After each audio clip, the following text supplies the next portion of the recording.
علیکم ورحمۃ اللہ وبرکاتہ۔ آج ہماری تختی ہے تختی نمبر 8 تنوین و نون ساکن۔ تنوین ہم کل پڑھ چکے ہیں، دو زبر دو زیر دو پیش کو تنوین کہتے ہیں، اور ایک ہوتا ہے نون ساکن۔ نون ساکن اسے کہتے ہیں جس نون کے اوپر جزم لگی ہو، اس کو نون ساکن کہتے ہیں۔ ایسے ہی جس حرف پہ جزم لگی ہوگی اس حرف کو ساکن حرف کہیں گے۔ یہاں نون پر لگی ہے سب جگہ تو نون ساکن۔ نون ساکن اس لیے خاص ہے کیونکہ نون ساکن اور تنوین کی آواز سیم ہوتی ہے، یکساں ہوتی ہے، ایک جیسی ہوتی ہے، ایک جیسی پڑھنے میں نکلتی ہے۔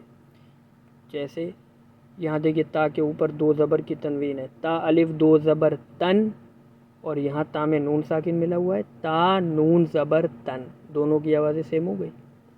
تا دو زیر تن تنوین، تا نون زیر تن یہاں نون ساکن، آواز سیم۔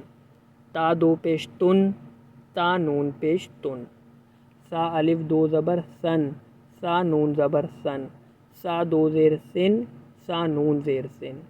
سا دو پیش سن، سا نون پیش سن۔ جیم الف دو زبر جن، جیم نون زبر جن۔ جیم دو زیر جن، جیم نون زیر جن۔ جیم دو پیش جن، جیم نون پیش جن۔ دال الف دو زبر دن، دال نون زبر دن۔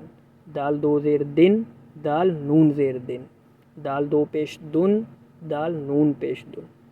ایک جگہ تنوین ہے ایک جگہ نون ساکن ہے، لیکن دونوں کی آوازیں سیم ہیں۔ اسی لیے یہ قاعدہ ہی ہے کہ تنوین اور نون ساکن کی آواز ایک جیسی نکلتی ہے، پڑھنے میں ایک جیسی ہوتی ہے۔ تنوین دو زبر دو زیر دو پیش کو کہتے ہیں، اور نون ساکن جس نون کے اوپر جزم لگی ہو۔ انشاءاللہ یہاں تک ہم نے اس کی مشق کر لی ہے، آگے کی مشق اگلی ویڈیو میں ہوگی۔ تب تک کے لیے ویڈیو کو لائک کریے، شیئر کریے، دوسروں تک بھی پہنچائیے۔ اللہ حافظ۔